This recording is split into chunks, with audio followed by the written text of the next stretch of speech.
Quer ganhar dinheiro com a internet e YouTube sem precisar aparecer e ainda aprender inglês? Acesse o primeiro link na descrição. Como é que você ganha a vida? Essa pergunta é muito feita. Como é que você ganha a vida? Qual que é o teu jeito de ganhar a vida? E eu estou usando aqui a expressão em duplo sentido. Isto é, como é que você ganha a vida no sentido de como é que você obtém teu meio de sustento. Mas há uma segunda maneira de pensar isso. Como é que você faz para que a tua vida não seja perdida? Eu gosto mesmo de lembrar o quanto que é impactante algo que está num dos evangelhos. Para uma pessoa aqui, entre nós que tem algum acesso à Bíblia dos cristãos, já deve ter notado, os cristãos têm 4 relatos oficiais sobre a vida de Jesus de Nazaré, que são chamados de evangelhos, os evangelhos canônicos, são 4 deles, 3 deles são sinóticos, isto é, eles contam uma história paralela, que é o evangelho de Mateus e Lucas, e de Marcos, e um não é sinótico, que é o evangelho de João. Mas, no evangelho de Marcos, tem uma expressão, e tanto faz se você tem religião ou não, porque essa é uma escolha tua, tanto faz se é cristão ou cristã, essa é uma escolha tua, você pode ter ou não ter, mas há algumas formas de aconselhamento que nos servem. No evangelho de Marcos, há ali o registro de uma fala que ele atribui, claro, a Jesus de Nazaré, que está ali no capítulo 8º, em que Marcos escreveu uma das frases que mais me perturba, no bom sentido. Que há coisas que nos perturbam no mau sentido. Há coisas que nos perturbam e nos fazem ficar chateados, tristes. E há algumas coisas que nos perturbam fazendo com que a gente pense, reflita, medite. E ali no Evangelho de Marcos, no capítulo 8º, ele escreveu, citando, segundo ele, Jesus: de nada adianta a uma pessoa ganhar o mundo se ela perder sua alma.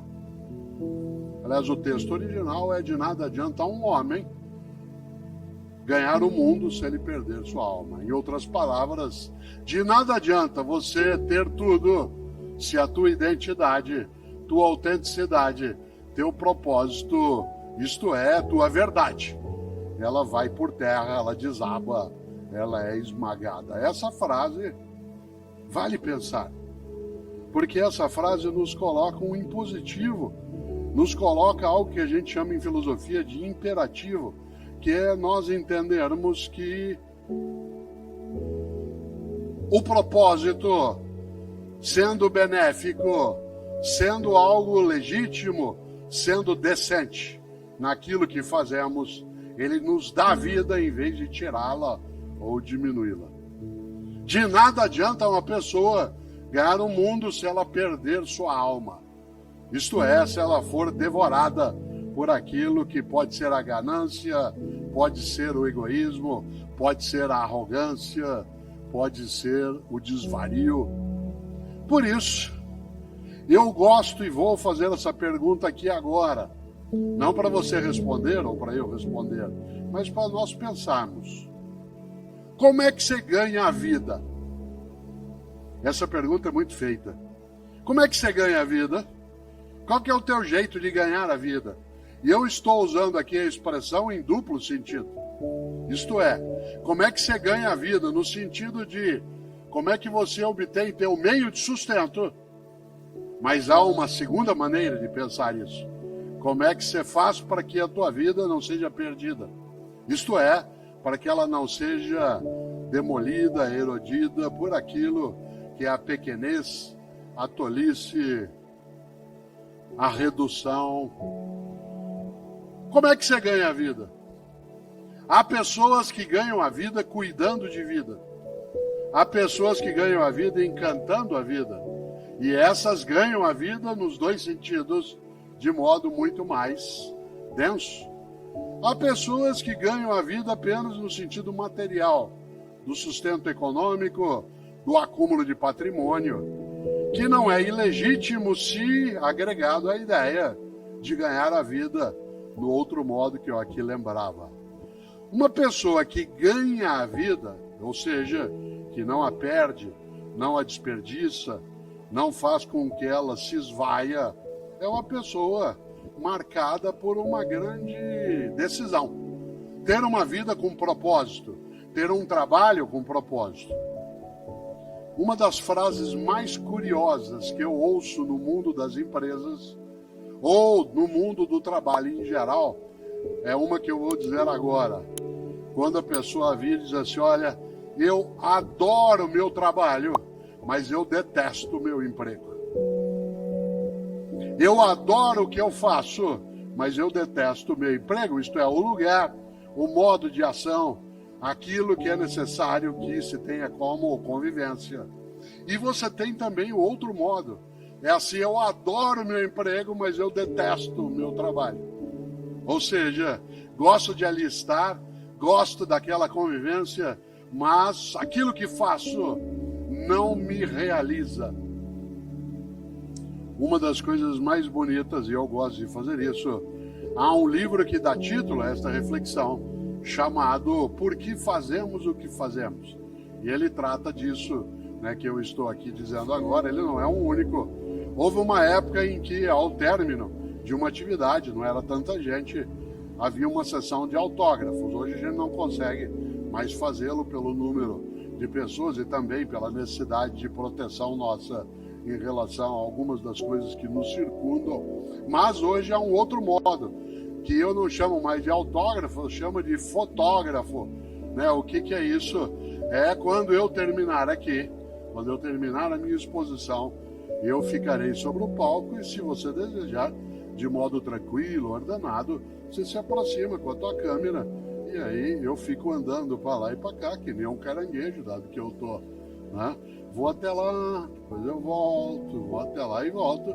E você faz uma selfie, se você desejar, assim. Há pessoas que gostam de fazê-lo, depois posta.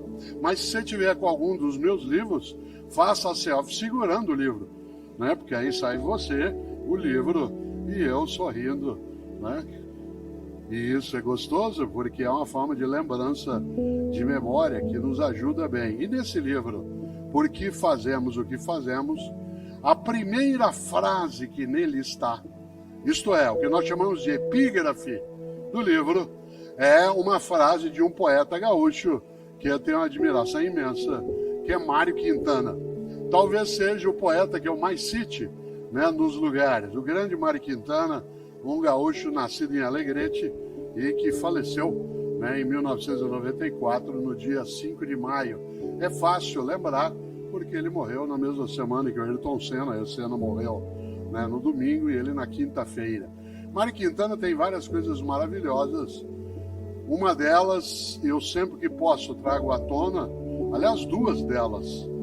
Mário Quintana, eu já disse isso em algumas palestras, ou no mundo digital, mas gosto de trazer à tona. Mário Quintana tentou entrar 3 vezes na Academia Brasileira de Letras. 3. E foi recusado. Não aceitaram Mário Quintana na Academia Brasileira de Letras. Um lugar cheio de imbecis e vários que não são. Um lugar que já teve vários imbecis e vários que não eram. Não aceitou Mário Quintana. Aliás, sabe quem não entrou também na academia? Carlos Drummond de Andrade, Clarice Lispector, Monteiro Lobato. Nesse momento está se candidatando à Academia Brasileira de Letras uma das pessoas mais admiráveis para mim, que é Maurício de Souza, um paulista nascido em Santa Isabel, mas que fez a sua vida ali em Mogi das Cruzes. Eu tenho 3 livros com ele. Eu faço o texto, ele faz as histórias com a Turma da Mônica. É uma pessoa, né, assim, incrível em termos de afago, de afeto, e que agora está se candidatando também. Pois bem, Mário Quintana foi recusado 3 vezes na Academia Brasileira de Letras. Vocês sabem que, como bom poeta que tem um propósito firme, ele deu o troco muito bem dado. Para dar o troco em que eu recusou, ele fez um poema. Vocês conhecem, chama Poeminho do Contra. Não é poeminha, não, é Poeminho do Contra. Aliás, esse poeminho, ele devia aparecer em vários lugares. O André, meu filho, que tem mais idade, que está sentado aqui, sabe que eu tenho esse poeminho pendurado né, numa das paredes ali no Parque Tatu, uma coisa gostosa, porque o que é que escreveu Mário Quintana? Guarde essa frase aí, porque ela vai servir para algumas coisas na vida, quando as pessoas, vez ou outra, em vez de serem colaborativas contigo, buscam ser demolitivas. E ele escreveu, é uma trova, ele diz: todos esses que aí estão, atravancando o meu caminho, eles passarão, eu passaria. Olha que coisa genial.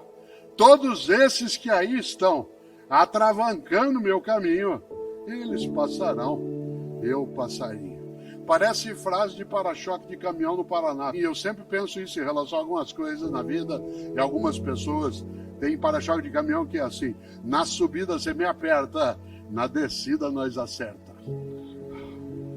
Na subida você me aperta, na descida nós acerta. Olha que coisa boa. Mário Quintana tem uma outra trova que quase eu a disse, porque ela aparece como epígrafe do livro, né, que eu mencionei, o Porquê Fazemos o que Fazemos. E essa trova diz: um dia pronto, me acabo, seja o que tem de ser, morrer que me importa, o diabo é deixar de viver. Olha que inteligência.